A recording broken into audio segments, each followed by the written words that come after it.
Then, so previously we've been looking at a sort of macroscopic treatment of diffusion using continuum equations, and we've seen that a characteristic length scale for diffusion is given by the square root of the diffusivity times the time.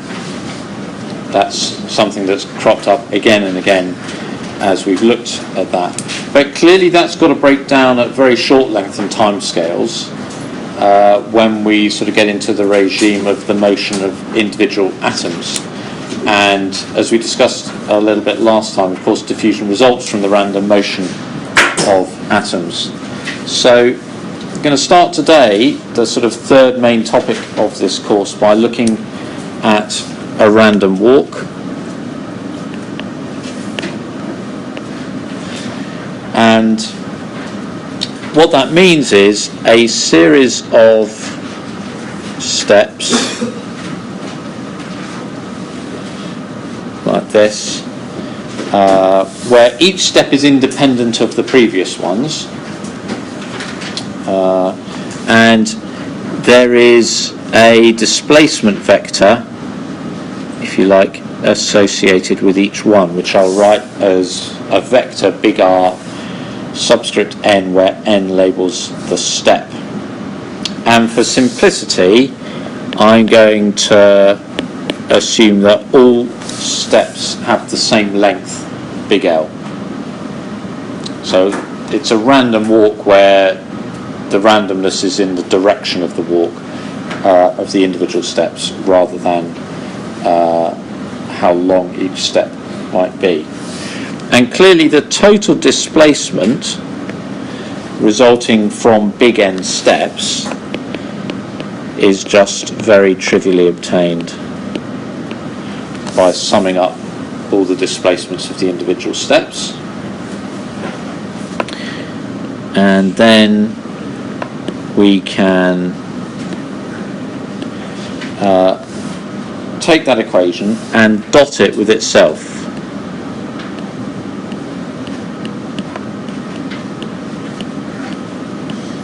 That. So I've got a product of sums here, so in total there are big N squared terms in this, and each of those terms is a dot product between step N and step M. Now we've said that each of those steps has the same length, so when you take the dot product, the product of the length of the two vectors is always going to be L squared. And then the bit that's left over is the cosine, let's call it theta nm, that's the angle between steps n and m. Okay?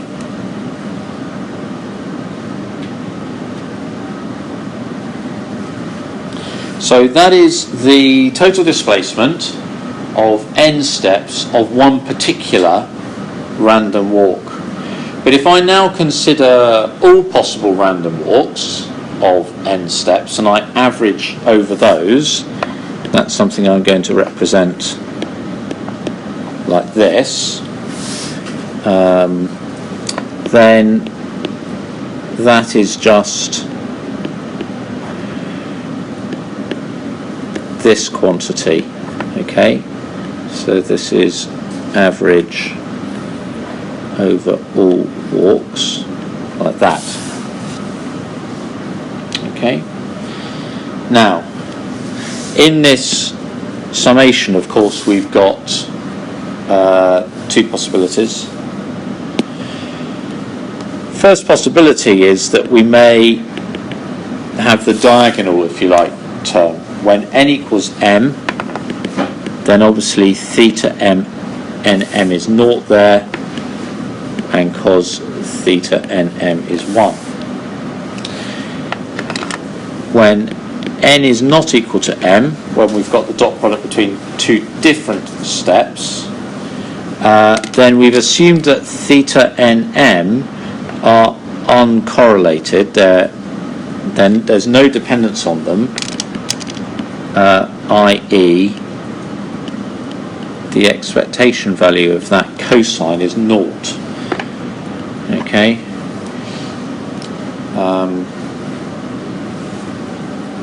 Now I can show that a little bit more. In 3 dimensions, the average of cosine theta, okay, over all possibilities, means the average over the solid angles. So it's the average of cosine theta times sine theta d theta, and phi from 0 to 2 pi using spherical polar coordinates. Clearly the phi integral just gives you 2 pi, which combines with that to give you a half, and then of course you've got cosine theta, d of cosine theta, using the usual substitution for the polar angle there, and that is 0. Okay, you've got an integral here of, a function, What does it say after the n not equal to m, theta n? uncorrelated.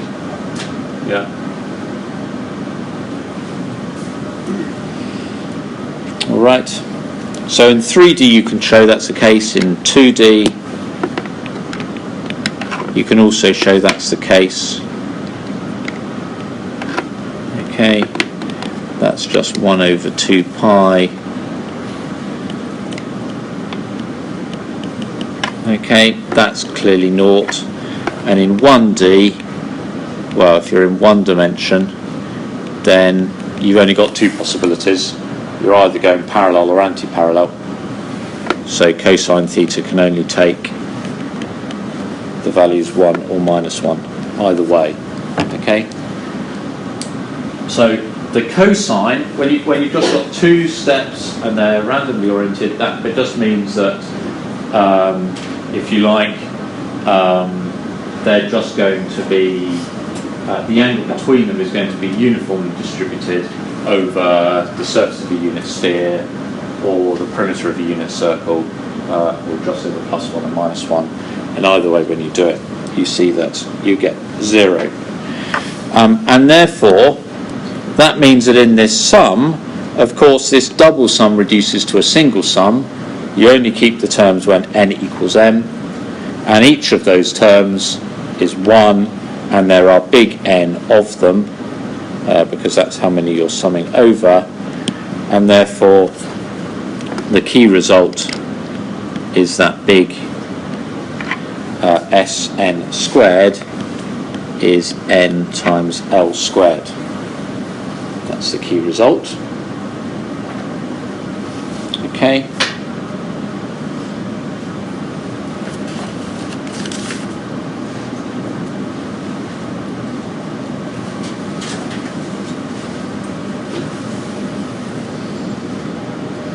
If I say that this random walk now, there is the step frequency, the frequency at which I make steps is gamma.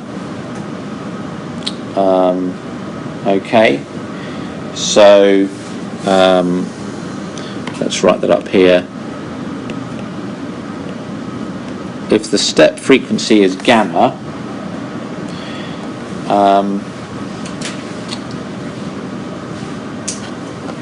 then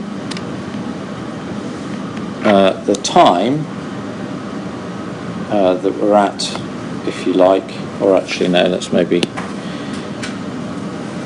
the number of steps that I've taken is therefore gamma times the time that's elapsed. Okay, so we can say Sn squared is gamma L squared T, which looks like the same result we had for the diffusion equation. Okay, displacement squared, expectation value of displacement squared, is linearly proportional to time, with a constant of proportionality that might be connected to diffusivity. It's a combination of a step length squared times a frequency. So it has the correct units of distance squared divided by time. Okay. So you see that this random walk does indeed behave rather like diffusion does.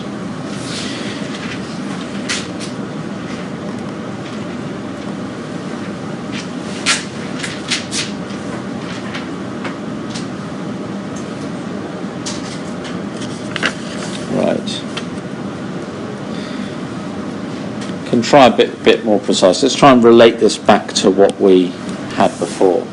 Remember that we had a fundamental solution for an initial quantity Q of material in 3 dimensions that looks like that. Okay, so it's the fundamental solution in 3 dimensions. So it's a product of 3 of the one-dimensional ones, 1 in X, 1 in Y, 1 in Z. If it's isotropic, the medium in which I'm doing it, that is sort of, if you like, the rate at which it can move in the X, Y and Z directions, then you can combine the product of those 3 one-dimensional exponentials into a single exponential e to the minus r squared over 4 dt. And of course you've got the product of 3 normalization factors out the front, so you've got the 1 over 3 halves, and Q is just what you want the initial concentration profile to integrate to.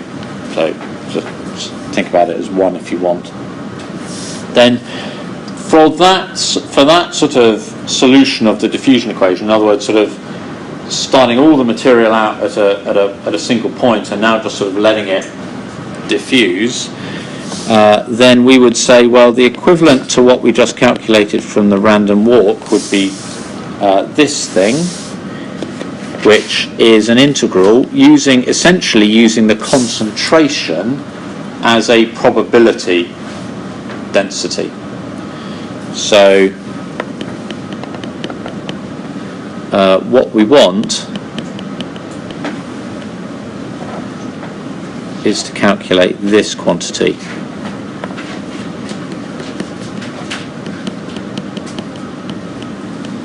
Okay, so you see I've normalized it, so C of R and T I'm treating like a probability density, and the denominator I put in there to make sure that it integrates to 1. And then what I'm trying to find is the expectation value in the top of R squared, the squared distance from the origin of where the material has got to. Now just to help with that, remember that if I've got integrals like this, then the best way to deal with them is a recurrence relation.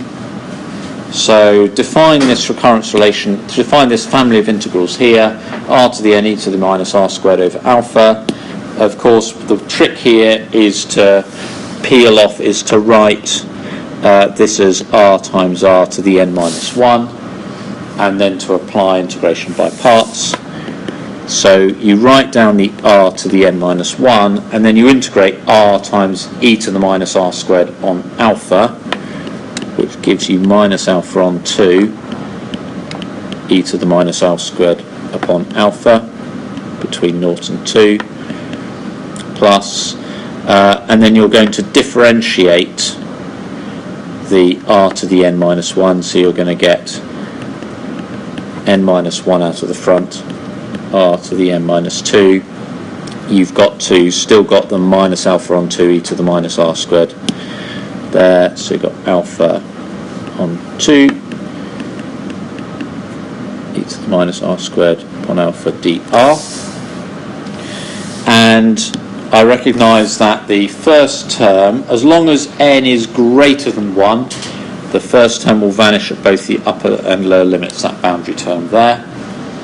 And I recognise in the second term, I recognise another member of my family of integrals. And so this is n minus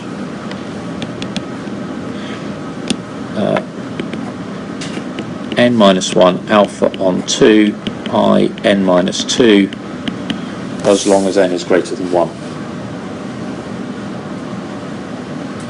Okay. I could also work out what I0 was. I0 is just a standard integral, but it turns out that I don't need to, because s squared of t is, if I have a look at these, terms up here, then apart from the 4 pi, this is, okay, so c of r and t is a constant times an exponential where I recognise that alpha is 4 dt, and this is r to the 4 times that, and this is r squared. So in other words, it's actually just I4 divided by I2, and I4 of course is just equal to 3 halves times alpha, which is 4 dt, times I2, which cancels with the bottom, so it's 6 dt. Okay. So that wasn't actually a calculation we had done before. We just sort of said, oh look, distance squared roughly goes like diffusivity times time. But actually, if we really work out what we predicted, we'd have the 6 would be the constant of proportionality in there. If you did that in 2D, you'd find it was 4 dt. If you did it in 1D, you'd find it was 2 dt. So in general, in d dimensions, then s squared of t is 2 times the number of dimensions times the diffusivity times time. Okay.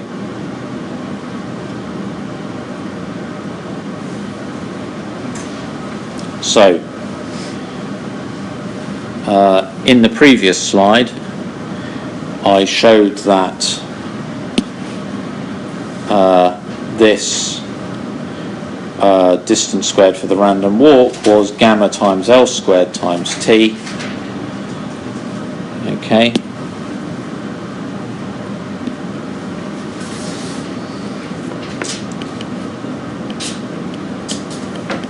And therefore that tells you that the diffusivity is given by that. Okay.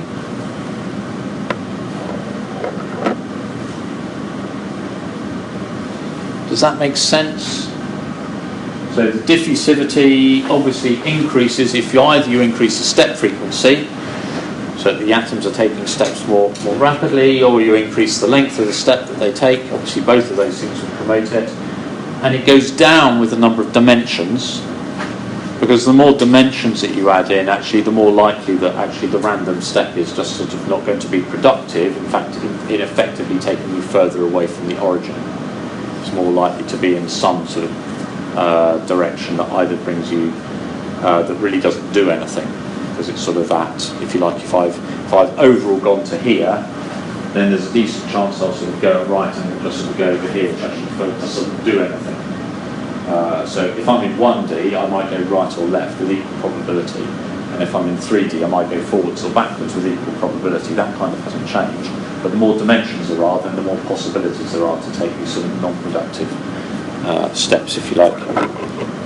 Okay. All right. Now, the similarity might be clearer in one dimension then. Let's consider the following picture. So here's a lattice in one dimension with spacing big L, and I'm going to start at some point, and I'm going to take a step to the right, and then I could take another step to the right, and then a step to the left, and a step to the left, no right, left, left. Okay, so if you like, time is sort of running down here. And let's suppose that it moved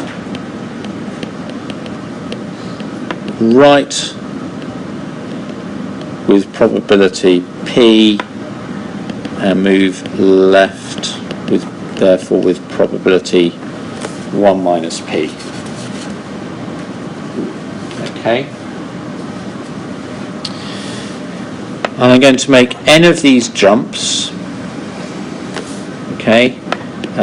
NL will be to the left and NR will be to the right. So we're going to end at X is NR minus NL times big L. Yeah. And let's call for, in order to keep things concise, we're going to call little n the difference between those two. So little n is the position of the point on our lattice, if you like, if we were to label our points by 0, 1, 2, 3, 4. Okay. So that's where we'll go to. All right. So we're now going to think about this, the random walk, as a sequence of these random steps with probabilities, and now I want to ask the question, well, actually every realization of this random walk is equally likely, is equally probable. So the probability that after a random walk of big N steps I end up at position little n depends upon just how many random walks of that length end up at that point. Okay? In other words, it's just a combinatorial problem of how many ways can I choose a certain number of right steps from a total number of big steps. In other words, so the number of walks, if you like, that do this is big N factorial divided by big NR factorial, big NR, big NL factorial, like that, which I could write as N factorial over half big N plus little n factorial half big N minus little n factorial. That's just writing big NR and big NL in terms of big N, which is the sum of the two, and little n, which is the difference of the two. Okay?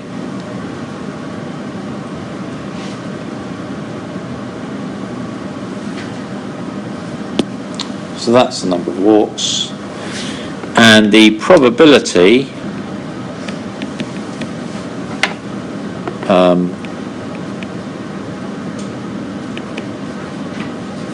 of landing at site N is then this thing again,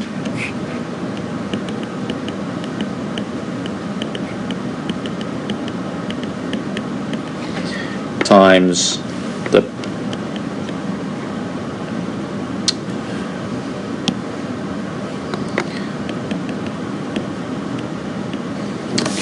like that, where in this case, of course, we're really interested in P as a half. Okay.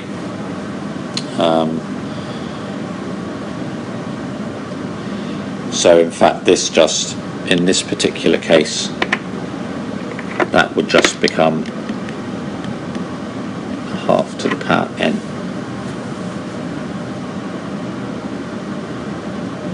Okay.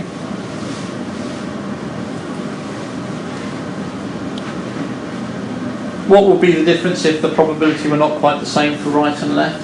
What would you expect to happen? There'll be a sort of bias, it'll drift, won't it? Because the difference between the probabilities of moving to the right or to the left means that every single step you take, there's kind of an expectation that actually you will have on average drifted to the right a certain amount. So what you would expect to see is some drift imposed on top of your diffusion, sort of randomness. Okay. All right. Okay, so we've got this expression now for the probability of landing at a given site.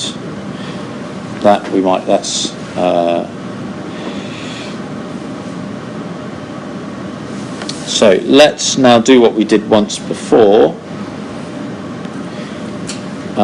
Let's use Stirling's approximation. Okay, so Stirling, if you remember, said that for a large number you can approximate the log of a factorial minus that. So let's write down the log of the probability of ending up at position n, little n. So that's going to be the log of this expression here. Okay.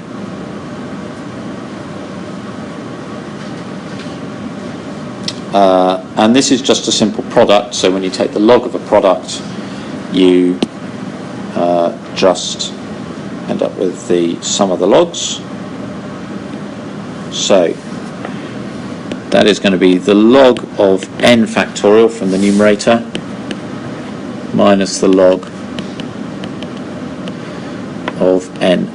That's effectively the number of steps to the right minus the log of the factorial of the number of the steps to the left. And then that's the bit that depended upon the probability of going to the right or to the left. And now let's use Stirling's approximation on this. So there's Stirling's approximation on the first term.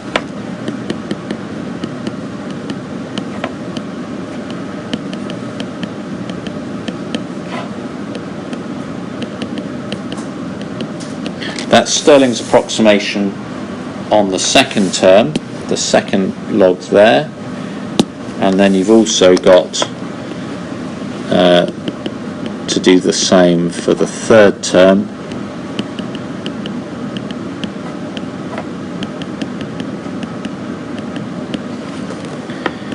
And then you've just left with the last term there. And then what you see is you've got, if you take these two terms together, half big N plus little n plus a half big N minus little n. So clearly, first of all, those terms cancel, but then you can see that these two terms add to give you big N, which cancels with that big N there. So that cancels with that and with that. So those all disappear. So if you just write out what we get there, I have n log n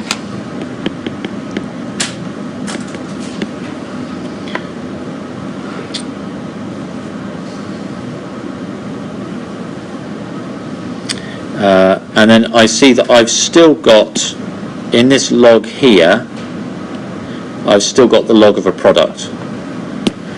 So I've got log a half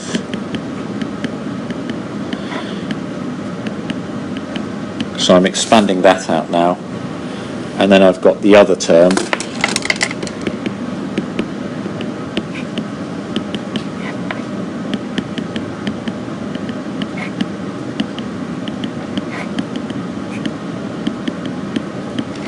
okay.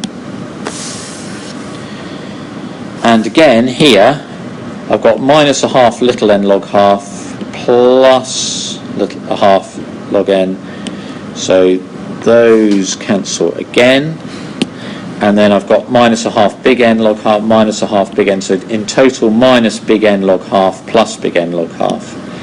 So actually that cancels with that and that.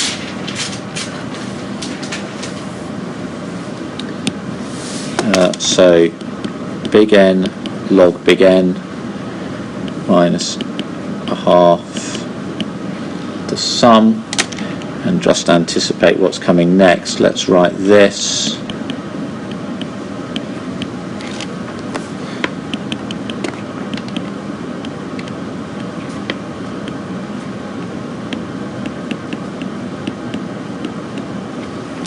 Okay. So let's just write out what I've got.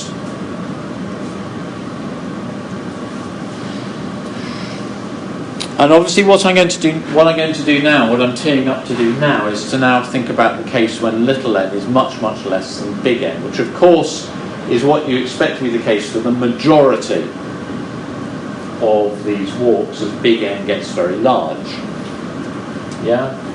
Because we've shown that little n, which is x, goes like the square root of diffusivity times time, and the diffusivity dependent on big N. So little n, for the expected walk, little n goes like the square root of big N. So this ratio, little n over big N, is like 1 over square root of big N. Okay, typically, as big N gets very large. Okay, so what we're about to do is, of course, not valid if you want to. It's not going to get the tails correct. We're not going to treat the tails right. Okay, in here somewhere there is one walk where every step is to the right, where little n equals big N. Yeah, and so that we know about that walk, but that's not going to be treated correctly by what we're about to do. Okay, we won't get the tails of the distribution right here. So, but for the majority of walks, it will be correct. So, we're going to consider little n much less than big N.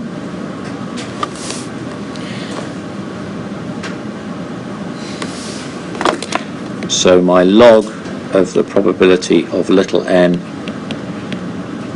n log n, minus a half. Okay, again,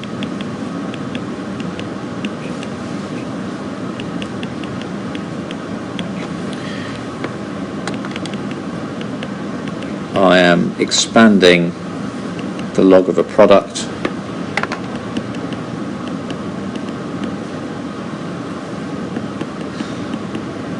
like that.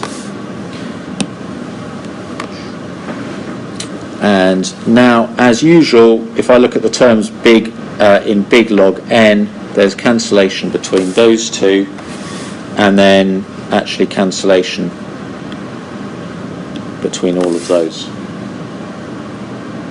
They all cancel, and I get left with minus a half. Where did you do the approximation? No, I haven't done it yet. Okay. It's about to happen. I'm giving you warning.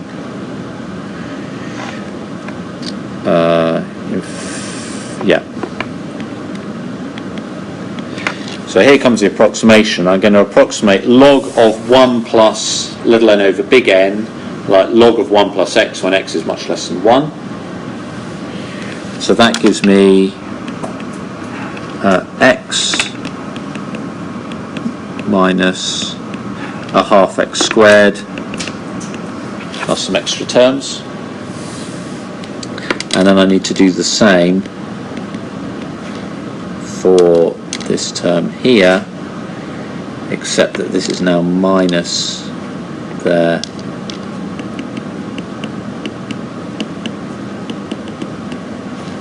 Is that okay?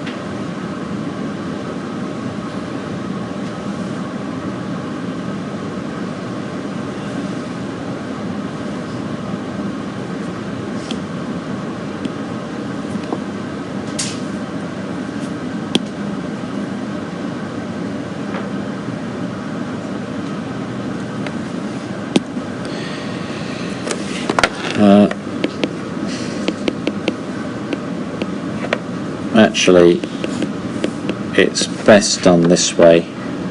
Write everything that you can.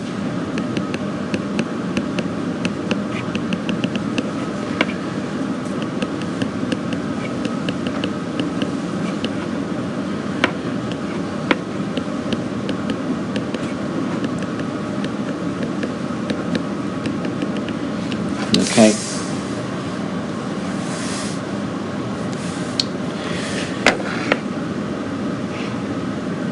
So let's see if I can get this right. Let's take a half big N, and then looking at this product here, I'm going to aim to keep everything to quadratic order. So I've got 1. So that's the term from this one and times this whole bracket, and then I'm going to consider this term here, which is going to give me that. And then the next term, which is that times that, is cubic, which I'm going to drop. So I'll do that. Plus a half N. Did you use minus? Hopefully not. Hopefully I cancelled it on turned it into a plus. Do the same thing here.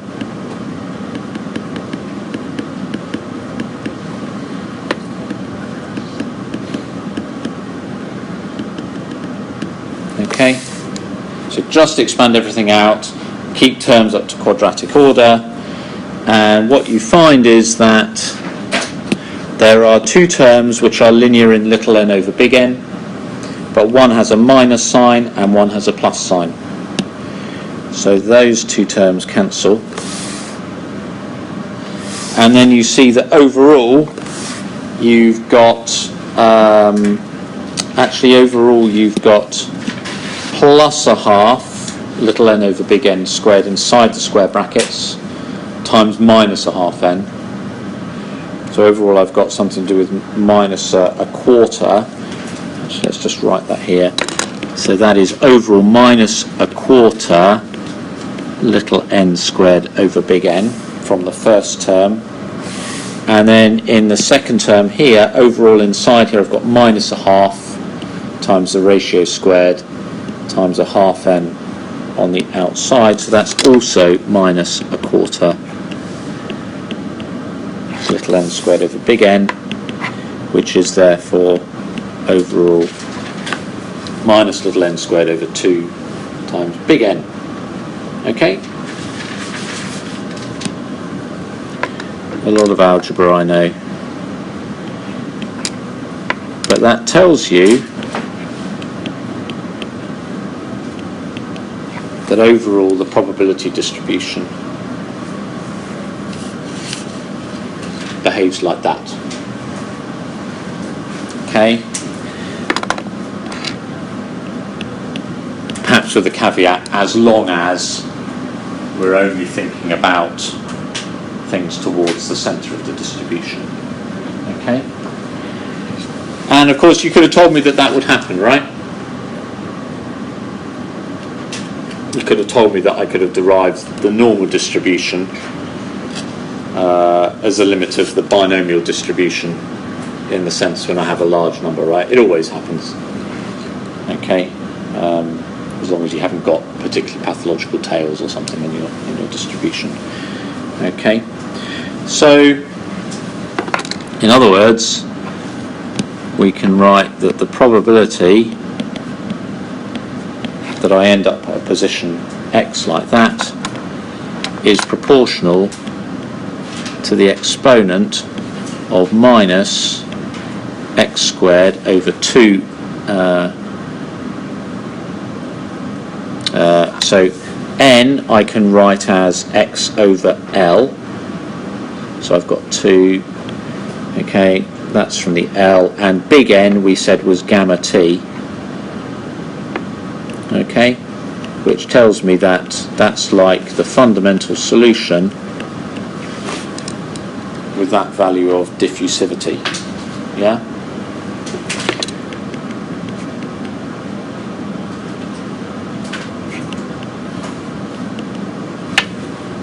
Yeah? I get exactly the same result.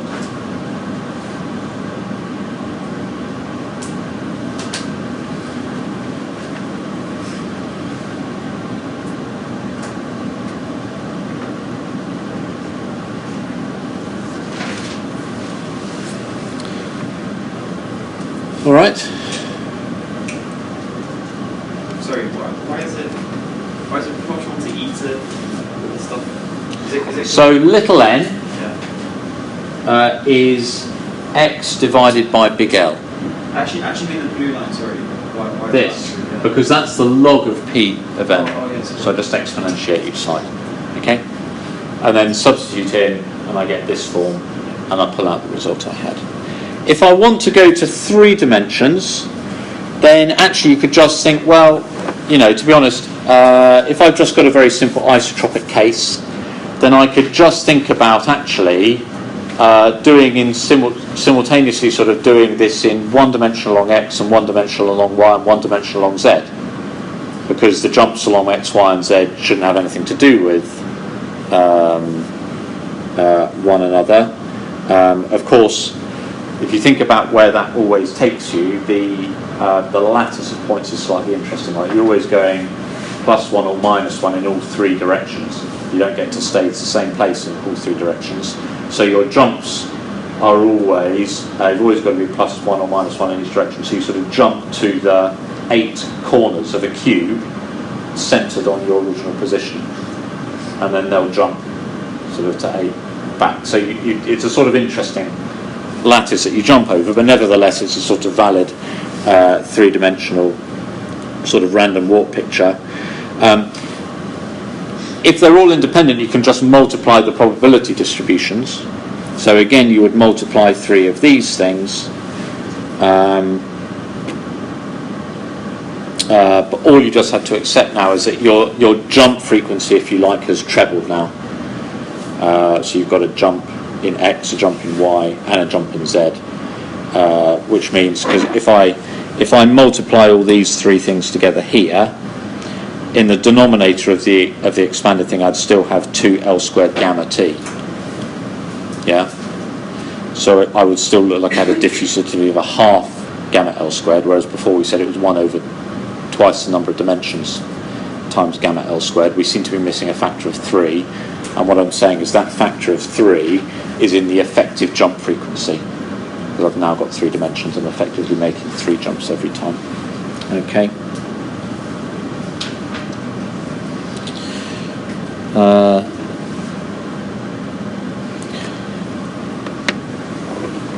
In reality, do you think jumps are uncorrelated? Do you think this is a good model? Are jumps uncorrelated? No, because you have intermolecular Because I have forces. intermolecular forces. Okay, so what's that mean? If they go far apart, then they will tend to get together again. So that should be going down. Okay, yes. So in reality, the intermolecular forces actually sort of result in there being some energy barrier to diffusion. So it's an activated process. Yeah, they don't want to make little steps. Yeah. But also, like, you've got to, always depends on what your velocity or whatever was before you made a collision and diffuse so much somewhere else. So it's got to depend on the conditions. Okay, so if a little atom has got itself enough energy to sort of get over an energy barrier and start in this direction, maybe it'll go over the next one as well. Okay, yeah. You mean that the concentration gradient is 0, then it's good to exclusion. Otherwise not.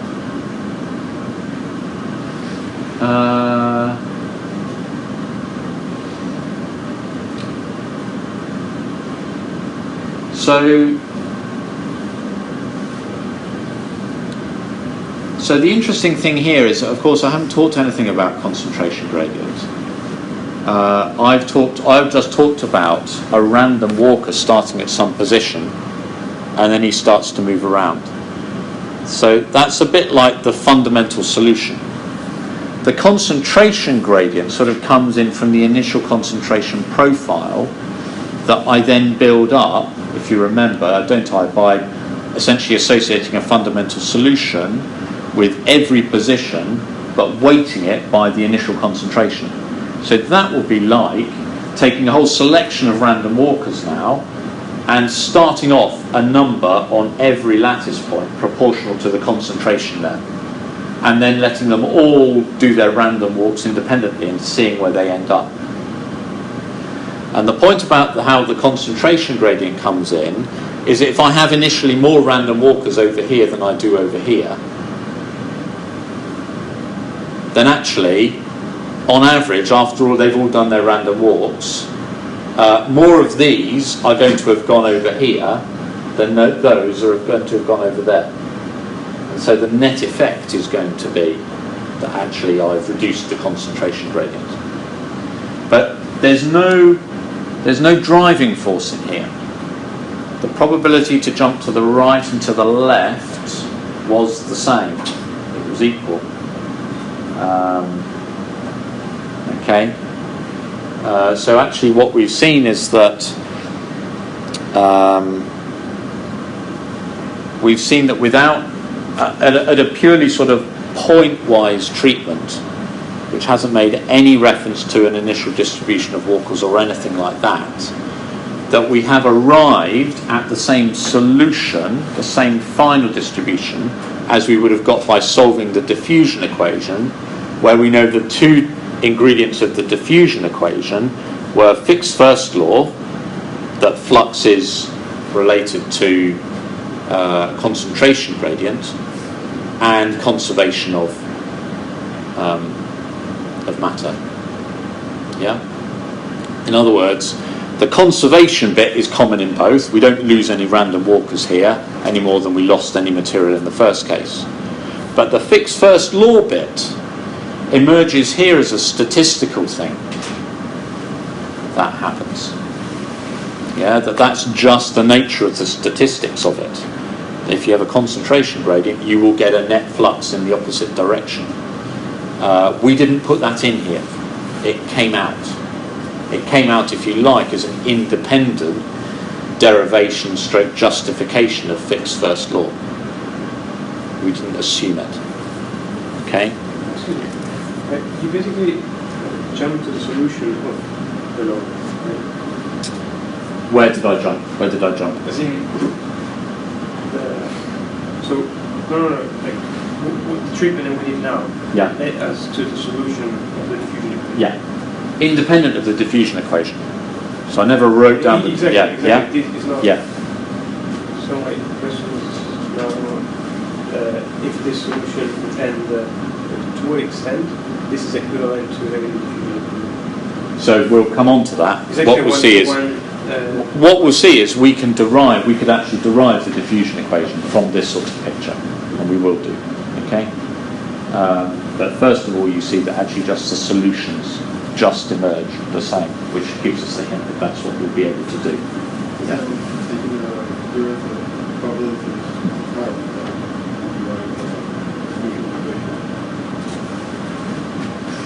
We don't. It's not that bad. It's not that difficult. We'll see. I mean, yes. Once you've got a solution, once you've shown that this is a solution, of course, you can show that this solution you can differentiate. You know, if I gave you a solution, a concentration profile, the fundamental solution, and we differentiated it twice with respect to position and once with respect to time, we'd find that those two derivatives were proportional to one another, with big D being the constant proportionality. Yeah, that's effectively, yes, what you're saying. Yes, I could do that. Yeah, and it would work. Let's just have another little look, though, before we go any further, at this assumption here. Oh, sorry, go on. I was going to ask about the idea of the diffusion equation with respect to particles and taking these things, because when you take the rate, the DC or D2C or DC, the rate change of concentration, like that is itself in terms of particles, which is very, very, very large. Well, so this is the issue, right? Well, okay, yes. So this is what I'm trying to do exactly is this thing that we started out with a continuum macroscopic description of essentially the motion of a continuous fluid, if you like. That's what the diffusion equation describes. There's no discreteness in the matter. There are no particles in that description, and therefore that applies at every single length scale. Right? You can keep zooming in on the diffusion equation, and you keep zooming in. Right? You never stop there. Whereas in reality, we know we hit atoms at some point. Yeah, and so I want to take a step back and say, well, okay, let's just start from a picture of discrete particles and have a look at that. And actually, what we find is that we get to the same sort of description. In other words, that the diffusion equation is perfectly fine as long as this is satisfied. But this is, of course, not satisfied when big N is very small. Which is what would happen if you zoomed in and watched the atoms over, say, 5 jumps. Then you wouldn't expect to actually to be a solution to the diffusion equation, because that's not statistically significant enough to get to this regime. Yeah, there's a decent probability if you just do 5 jumps. It's just like tossing 5 heads in a row, isn't it, of a coin? It'll happen sometimes. So you've got this like sort of fundamental numerical limit where it kind of just stops, where this approximation stops. Is the dominant approximation in this the Taylor series expansion, or is it the limit in Stirling's approximation, which is the dominant type of approximation? That's a good question. It defines this fundamental thing of when particles become active. Yeah, that's a good. Where's Stirling's approximation start to work? You know, the thing is, 10 factorial is a pretty big number. Okay, so actually Stirling's approximation isn't bad for relatively modest numbers. This approximation, if you remember, was to do with a 1 over the square root of n. Approximate, you know. So you can work out from. I mean, you can of course take this to the next term and derive the term you've thrown away here, and then you'd be able to see exactly what it was that you had thrown away, proportional to this. So there's another term in here, right, which goes like little n cubed Now there's okay. Sorry, I'm just about to say the cube term must go away, mustn't it? Why? Why did you think that? So you have alternating signs of the two. Also needs to be symmetrical. Okay, so yes, so there's the kind of algebraic argument. I've spotted the pattern in what's happening, so I think it's going to go away. But then there's the physical interpretation of that, which is that, oh no, hold on a minute, if I don't do that, then I'm going to have a skewed distribution, which is going to favour one way over the other way, but I started from equal probability of left and right, so that can't be the case. So actually, you're right, we expect the next term to be in terms of this thing squared, don't we? Yeah. So n to the 4 over big N cubed. Not right. What it's going to be? Yeah, because it's going to be little n over big N to the power 4 in here, multiplied by big N outside. Yeah.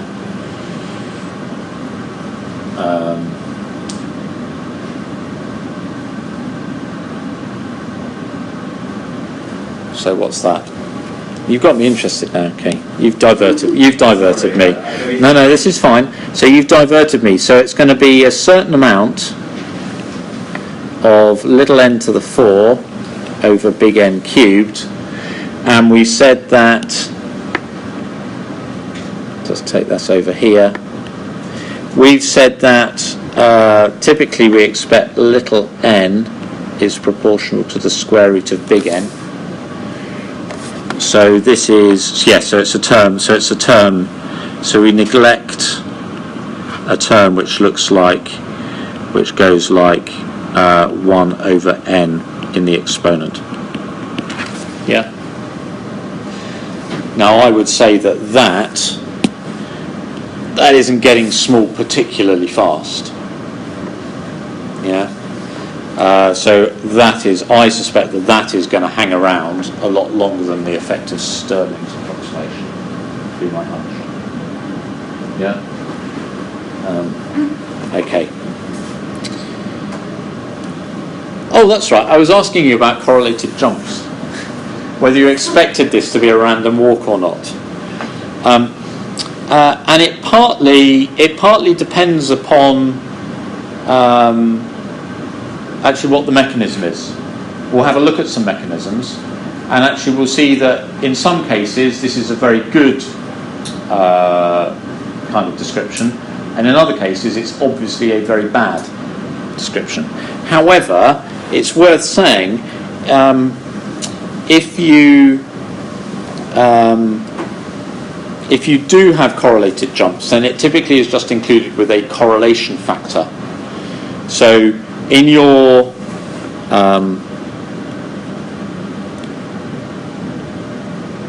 expression where you show that down here, this key one, where you show that the distance squared on average is linearly proportional to t, typically you just put an f in front here as a correlation factor to sort of show that. Because if you think about it, if having taken one step, you're more likely to now take another second step in the same direction. That's a bit like just sort of making your step length a bit longer, isn't it? Just like it's a bigger step, if you like.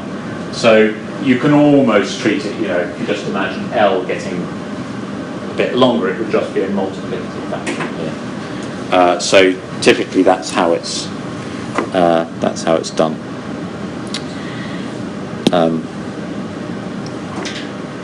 But I do just want to. So let's have let's just look at. Okay, let's just look at the scale of this. So I'm going to look at carbon in gamma ion, FCC, at 1,000 degrees Celsius. Now I can tell you from the crystal structure of iron that the jump distance is about 2.6 angstroms, and the jump frequency, so that's my big L, my jump frequency is about 2 times 10 to the 9 per second. Okay, does that sound high or low to you? 2 times 10 to the 9? 2 billion attempts per second? Is that a lot or is that little? How would you judge? A little. Why? I agree.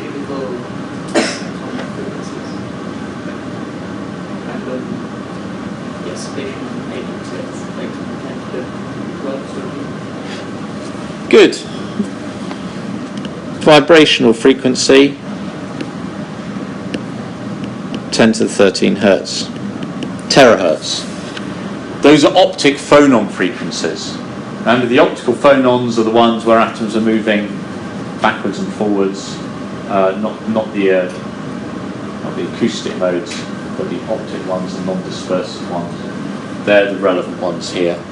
Okay, yeah, they have a frequency of that. So what that actually is telling you is that one attempt in 10,000 leads to a jump.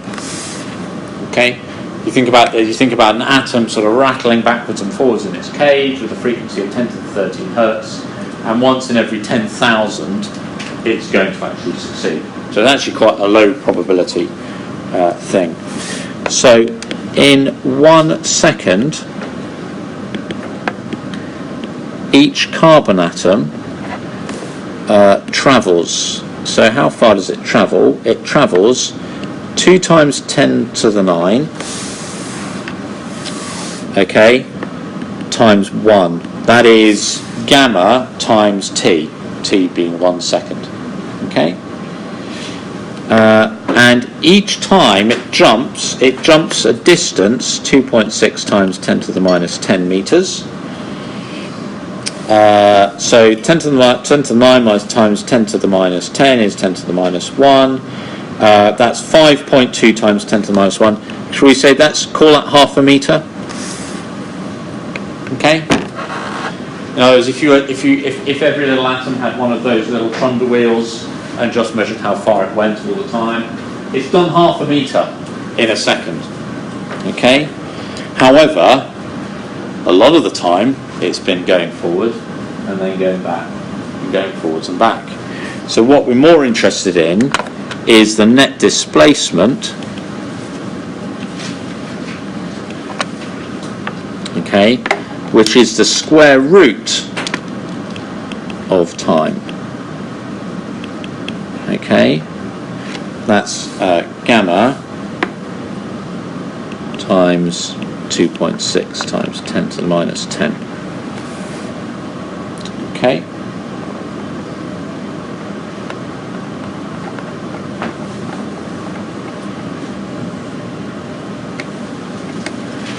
And that is about 10 microns. Okay, so little n, which is the net displacement over big N, which is the total distance, if you like, is 10 times 10 to the minus 6 over a half, which is 2 times 10 to the minus 5. Okay, so the ratio I said that we would assume was small is indeed rather small. Okay. And the things to note are, first of all, the relatively low value of the actual jump frequency, how infrequently an atom actually succeeds in making a jump. But then given that, the fact actually that a random walk is really a very inefficient process of actually trying to get anywhere. Okay. An awful lot of effort or very, very little reward. Okay. Which is another way of saying that typically this works very well for us. Does this typically determine the size of the microstructures? Yeah, I mean, okay, yeah, because this is just carbon. So in this case, this is carbon in iron. So this is telling you, I mean, 1,000 degrees C is a reasonable temperature for processing this. A second is not very long. So it's telling you that really in a second, you're only going to be able to redistribute, carbon on that length scale, on the microns length scale. But a second is not very long. You'd happily leave it there for some hours. Process. So 10,000 seconds, let's say. By the time you've gone 10,000 times that, that's 100,000. 0.1 of a. That's quite a decent distance. Yeah. So yes, this is connected with how long does it take to evolve a microstructure on a given scale. Where do you take the jump distance and frequency? Or where would you go about at atomic level? I get the jump distance from knowing about the crystal structure and actually the mechanism. The jump frequency I cheat probably because I can measure the diffusivity of carbon in iron. I know the jump distance, so I work it backwards. But I wasn't trying to set out to show you what the diffusivity was here, because that would be cheating. I was just trying to show you that actually this is well satisfied. Even over what is a very short amount of time for microstructural evolution. Okay. Is that all right? Okay, but how would you, at the atomic level, compute the jump frequency? Does that have to do with tunneling? Or? Okay, yeah, I mean, it's to do with not so much tunneling, but it's to do with the fact that, okay, there is an attempt frequency, 10 to the 13. There is a barrier that the atom has to get over to make a successful jump. And that's associated with the Boltzmann probability. So if I can calculate that so-called migration barrier height, then I can work out the probability actually that my atom is managing to get over there, and multiply that by the thing, and that's what I'll get. So in other words, that Boltzmann probability is 1 in 10 to the 4, which tells you that even at 1,000 degrees C, KT is rather less than the migration barrier. Yeah. So I could have a go at calculating it, but actually it turns out that accurately calculating these barrier heights is quite difficult to achieve in practice. Okay, let's pause here. Okay, so I've done some beautiful drawings here, as you can see. On the left, this is FCC. So the big black circles are intended to be the atoms sitting on the lattice points of FCC, face-centered cubic. So you can see these ones here, and then the dotted ones are ones that are sort of hidden behind a little bit. And then what I've drawn in small green dots are what are called interstitial sites in this lattice. So they are positions which, if you like, if you imagine that actually these atoms were rather bigger than the black dots that are shown there, and sort of expanded out until they started touching one another, then you know that, of course, you don't fill all of the space that way. There are gaps in between. And the green dots are at the interstitial sites, which are at the centre of the kind of largest empty volumes of space left over when you do that. And in particular in FCC, you can see that the points are sort of halfway along all the edges, but also there's one at the body centre. And they're all equivalent, but if you look at this one at the body centre, you can see it's coordinated. There are 6 black atoms that are closest to it, that are its immediate neighbours, that are, if you like, if A were the lattice parameter, then those 6 neighbours are a distance A upon 2 from that interstitial site, and they coordinate it by an octahedron like that. You see that? Yeah. Okay. And that, for example, is what carbon occupies in gamma ion, the example we just talked about. Okay, the carbon atoms, which are smaller than the big iron atoms, go and sit in these interstitial sites. There's enough space there for them to sit reasonably happily in that lattice. If I look at BCC instead, then in BCC, now the big black atoms are on the corners of the cell, and there's one in the body centre here. And I've drawn an image, a periodic image of another body centre atom in the cell directly above the one that I've mainly drawn here. And now I see that there are interstitial sites on the edges and the faces of this cell.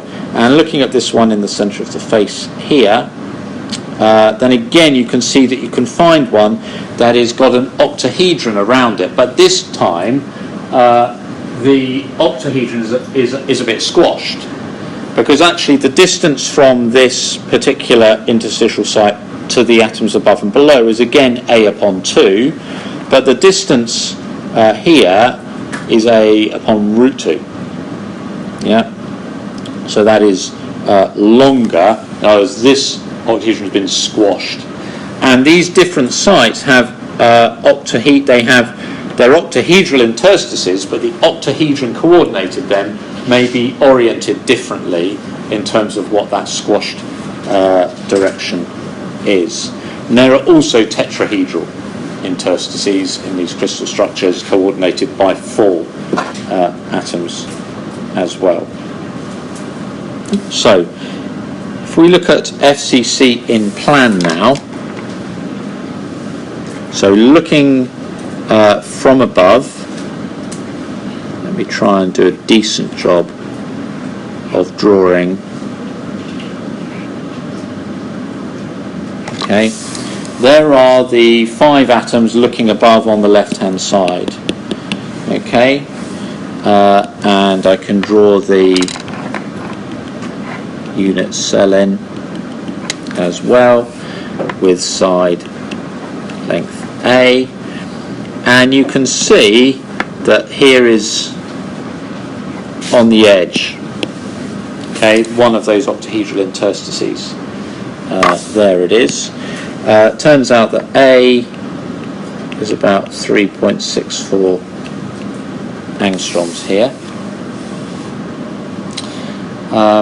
So what I want to do, of course, is to I'm representing the ions here by spheres which are touching. So the radius of an ion atom, okay, well, I can see that a lot. If I just look along a diagonal of the face here, 4 times the radius of an ion atom must be A times the square root of 2, the face diagonal of that, and therefore that enables me to yeah, that's correct.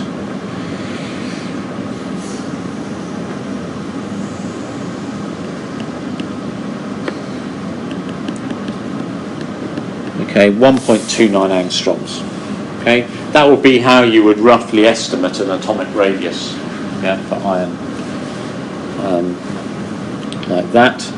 And then I can see that, okay, twice the radius of the interstitial site, okay, let's call that's there, must be A minus twice the radius of an ion atom, just looking at what's going along an edge of the face there, and that tells me so the radius of the interstitial site is about 0.53 angstroms.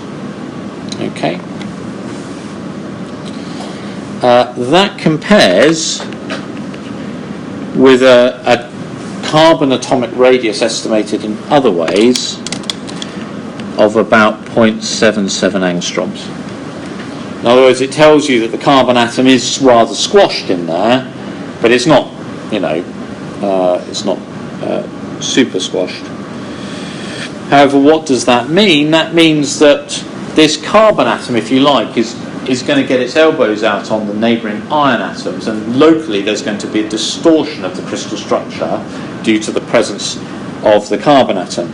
And also, when it wants to migrate from one of these sites to one of the nearest sites, which in FCC you can see would be this distance here, for example, then it's going to have to kind of push some of its neighbours out of the way to squeeze through the gap, and that's going to lead to a barrier in energy that I was describing before.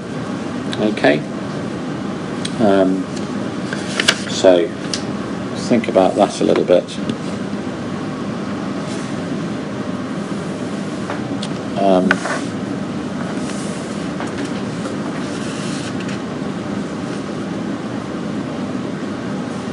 Okay, before we do that,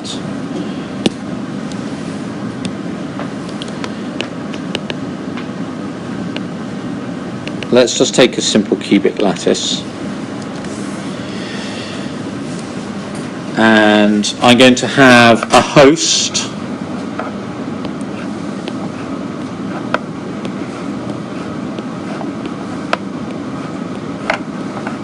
so these are A atoms, if you like my iron, and then I'm going to have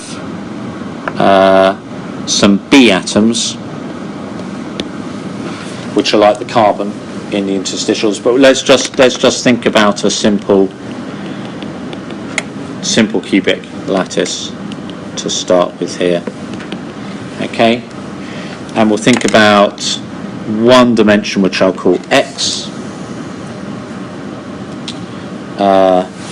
and we'll give the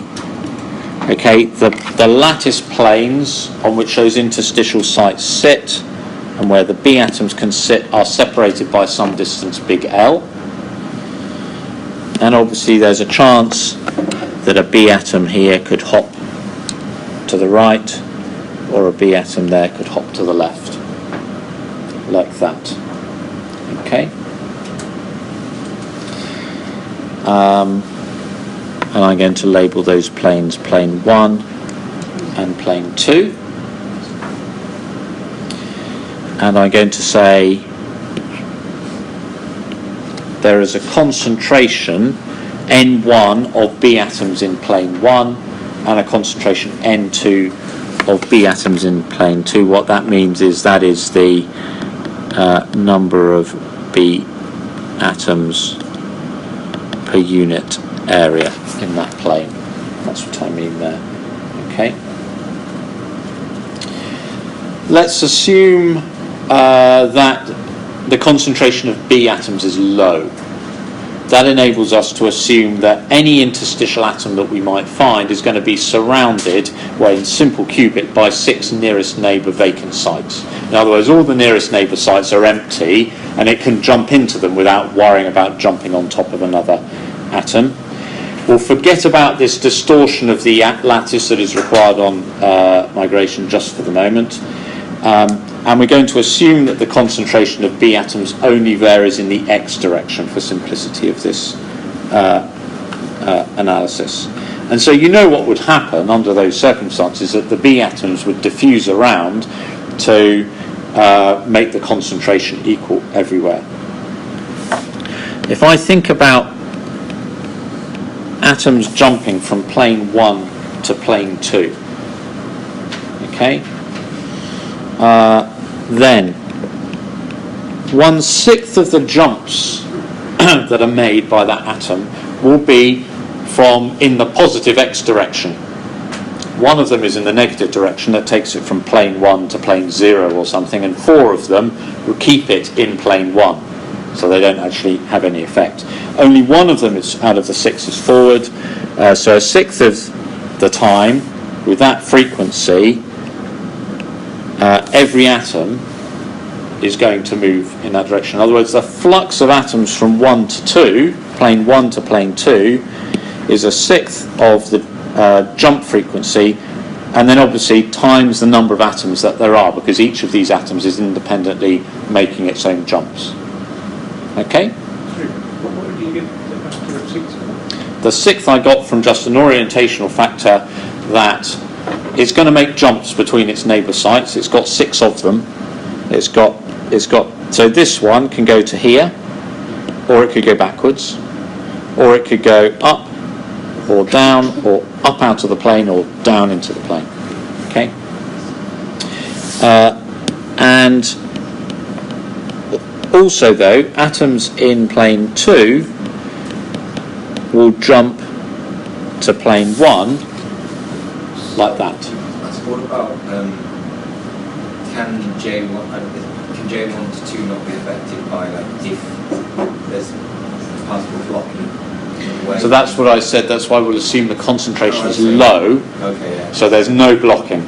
Absolutely. I wasn't here, sorry. That's all right. That's all right. But absolutely, that's an important assumption. This will only work at low concentration. Okay. Yeah, absolutely.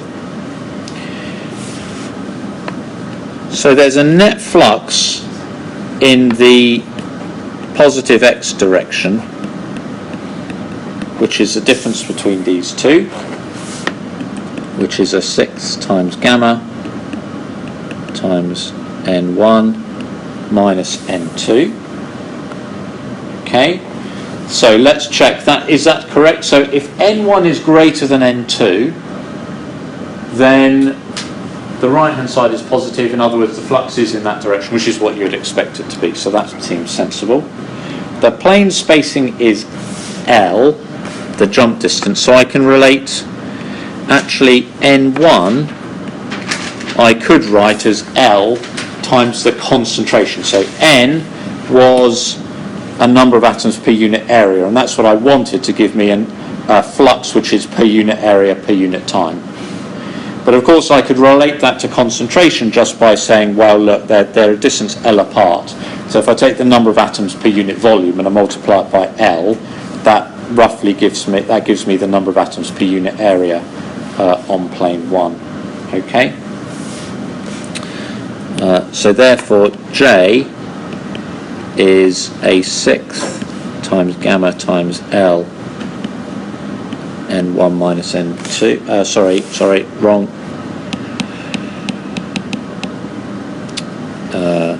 Sixth gamma L C1 minus C2.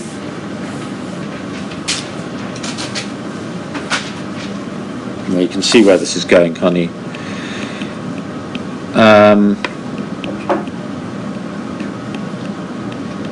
There you go. If you think that's a meaningful thing to write down, then you could write that down. In other words, I'm not quite sure whether it's really sensible to think about concentration as a continuous function over distances comparable to a lattice plane.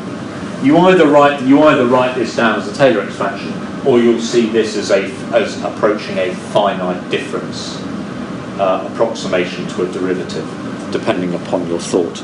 But if you just sort of say, well, okay, so C1 minus, that tells me that J is minus a sixth gamma L squared dc by dx. Okay, either that or you see this as a sixth gamma L squared minus C2 minus C1 over L. Okay, you can either write this down, and then you can see that this is just, the change in concentration divided by the change in position. That's as good as I have as a concentration gradient in this sort of discrete description. Or you think, well, I don't mind, I'll treat concentration as continuous, in which case it's this. Either way, you end up essentially at this, and of course that you recognise as Fick's first law.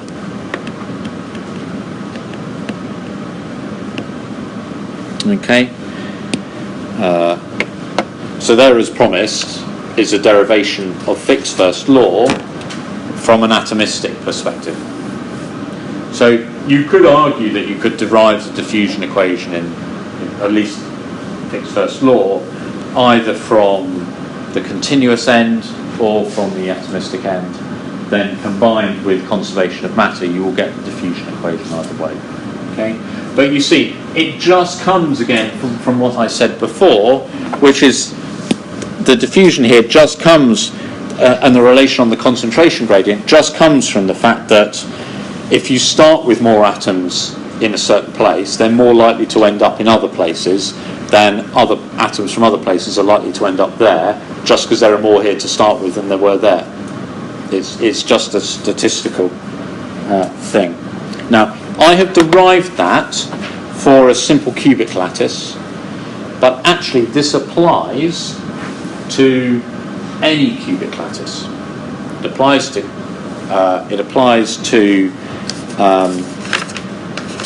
FCC, and it applies to BCC. Even though you will notice that if I am a carbon atom on an interstitial site here in FCC, I can't sort of jump trivially in this direction. I jump there, or there, or there, or there, or down to there, or various other. There are multiple opportunities, about 12 of them, that I can jump to. But it turns out that in all of those cases, the factor of a sixth still holds. Okay?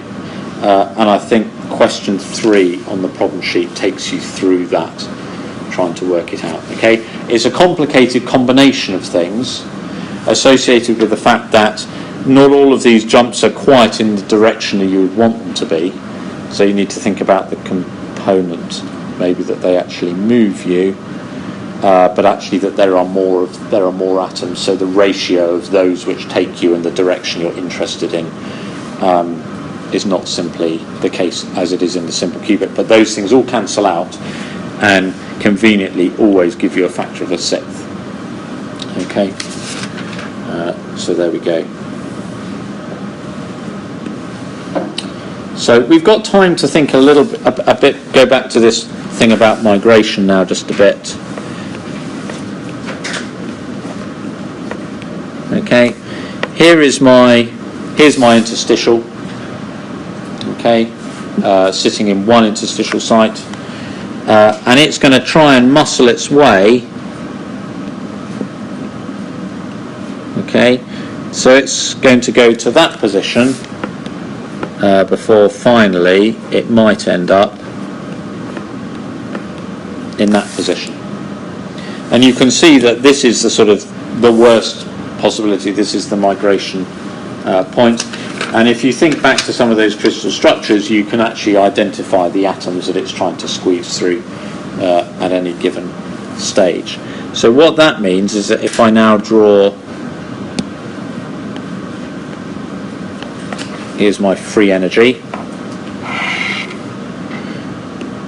okay, and here's against X. Here is, this picture corresponds to the original position. This picture corresponds to the final position, some distance L away. And the free energy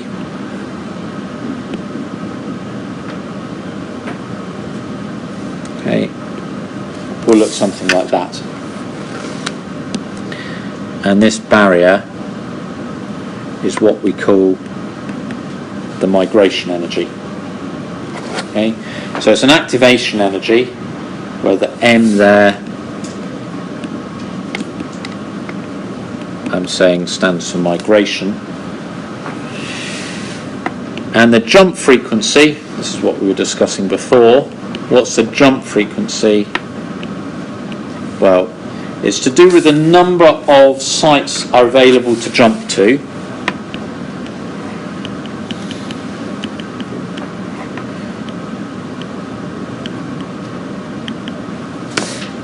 It's proportional to nu, which is the attempt frequency. So that was our 10 to the 13 before, typically a vibrational frequency of the system. And then times the Boltzmann probability. Okay, so this is the probability that you have sufficient energy to overcome the barrier. Okay.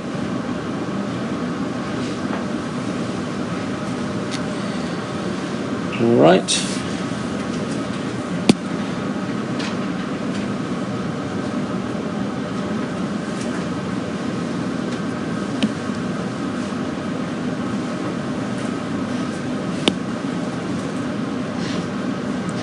There. Now, in reality, delta GM, it is a free energy, so it has a term from an enthalpy and a term from an entropy. There are going to be all sorts of effects as this atom tries to squeeze its way through, for example.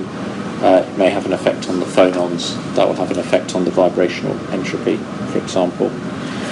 So the diffusion constant, which we've said, there's a 6 times the jump frequency times the jump length squared, looks like this. It is a 6 times L squared times Z times nu, and there is a bit in here that looks like that.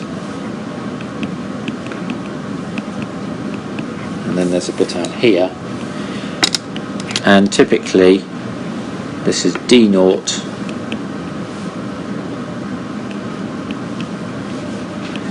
actually I'm going to write that slightly differently here. So here is a material dependent constant.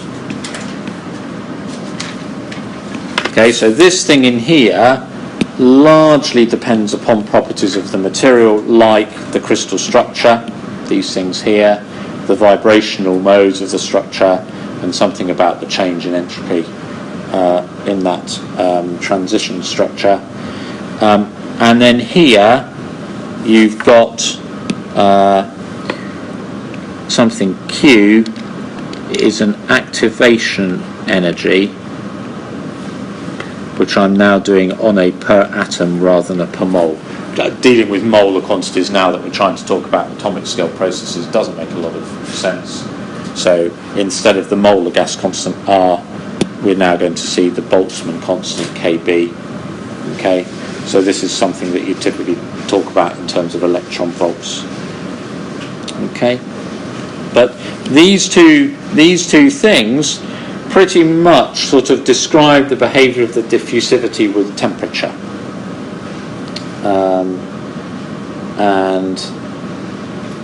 Let me write some up for you. So carbon, nitrogen, hydrogen,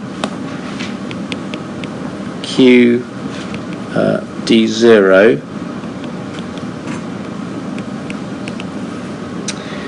0.87, 0.79, 0.14, 2.0, 0.3, 0.1.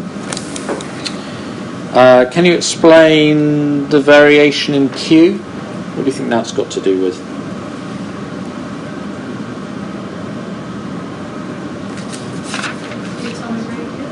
Yeah. These atoms are getting smaller, aren't they?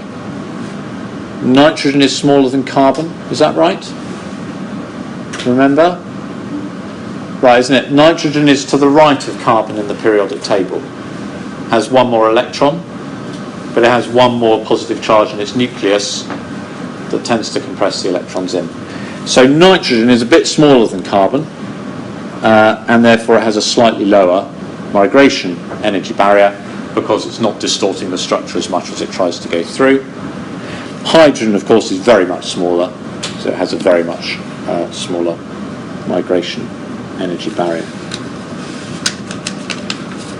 And what about the no? What's that, sorry? What about the no? How do you explain the D naught.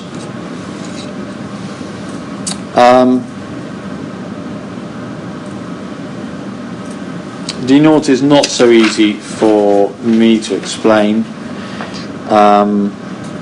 particularly why nitrogen would be so much closer to hydrogen than it would be to carbon.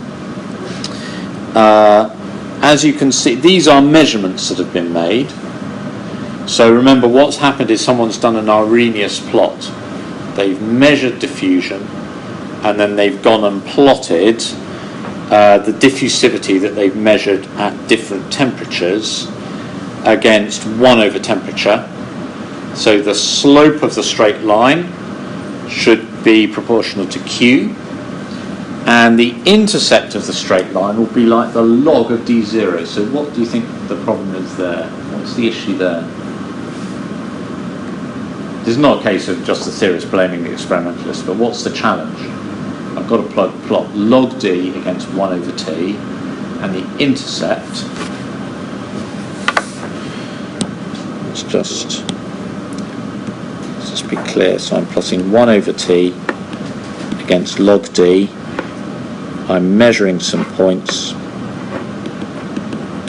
like that, and this is log D naught here, isn't it? What's the problem?